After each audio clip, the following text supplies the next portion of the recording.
Victorian opposition leader Battin has shown Sky News where he'll aim to pick up seats if he has a chance of becoming Premier in 2 years.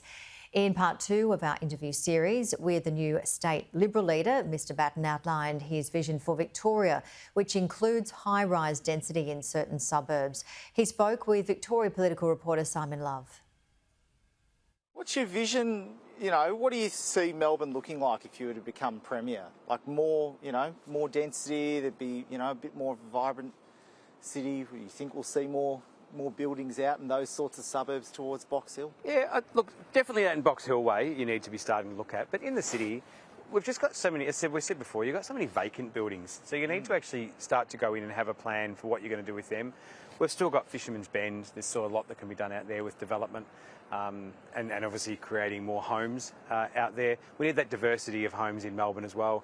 So people don't have to travel all the time into the city, but we need to revitalise it. It's lost its vibe. I know it's busy at the moment and the government are going to brag, we've got the tennis on. Yeah. How good is the city? Well, take out the tennis. We don't want to lose the tennis, of course, but take it out. Melbourne struggles. Businesses are struggling.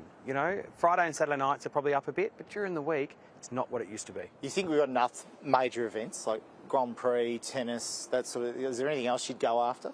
You don't just look at major events, you've got to look at all events, and that's why we've changed the portfolio with Sam Groth. We need to be chasing events with corporates.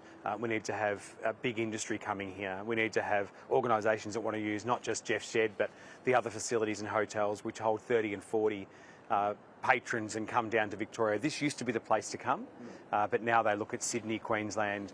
Why wouldn't they come here? We should be the best state in the world. If you come around the corner, you get a bit of an idea of where the government's biggest achievement is, or at least they would say, with Metro Tunnel going pretty much underneath there to access that part of the city. Yep. Would you look at Metro 2 at all, or any other big infrastructure projects during your tenure, or would you put a halt to anything such as suburban rail? We've said our preference would be to put a halt on suburban rail. The reason that is it's taking away investment from the growth corridors, and it's going to create a big hole within our budget that we won't be able to afford. But the biggest issue here is we used to have a transport plan for the state, gone. A blueprint, gone. We haven't got now an overarching plan of what does Victoria look like in, we say 5, 10, 15. What does it look in 50, in 100 years' time? Where are we going to get our food from? Where are we going to get our water from? Where are we going to get our energy supply from? How are people going to move around?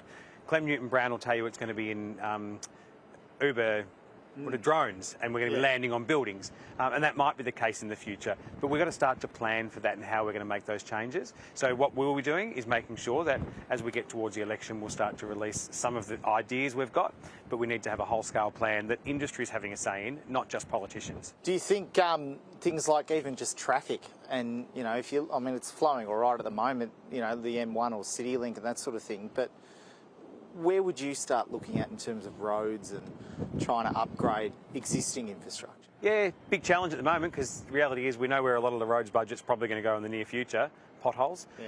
Roads are across the whole state. It used to be you'd get the odd bump in a regional road. Yeah. Now regional roads are falling apart and we're starting to see that impact through the outer growth corridor as well.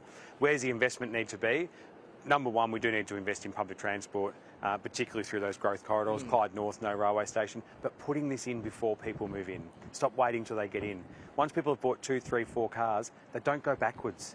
So we have to put the infrastructure in early, like we'd planned in 2010 when we had the new railway station at Lakeside. Yeah. Get people on the train, they get the habit, and that's a better outcome.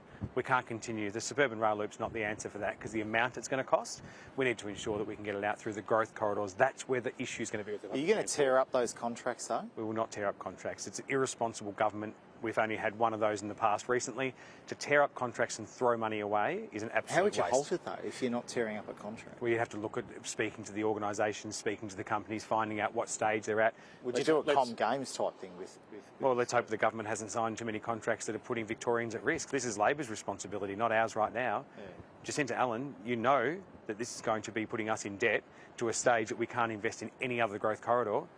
Put it on hold. You point to me where you're going to win seats across Victoria to become Premier. If I went like that, you'd probably go, you're a bit crazy. Growth corridors, Pakenham, they're desperate for a change. Hastings, Bass. The Narre Warren seats, they need to see change out there. You're going to have Werribee's coming into play. Over in the west, we've got seats that are coming in where people are sick of being neglected. They've had Labor for a long period of time. We've got regional towns, Bendigo. Bendigo's sick of the roads that have been left with them, the mess they've got. Ballarat. There is so many seats across this state where people will be desperate for change now. They're starting to see the impact of a poor management, poor economy management from this government. They're starting to see how it's impacting their everyday lives. We'll be out there talking to them. I'm surprised you haven't said the outer north. We'll go up to the north, Donnybrook, up through there. Evan's up there working really hard through Donnybrook and those areas. All these seats are up for grabs. There's not a seat in Victoria that's probably not. Now, yes, there's some super safe Labor seats. The reality is I think people are starting to get sick of the government that's there. We'll be listening to every single person, no matter what electorate you live in, rather than the government that focus on the ones just to keep them in government. Fair enough. Brattin, thanks again. No worries. Thanks again, mate.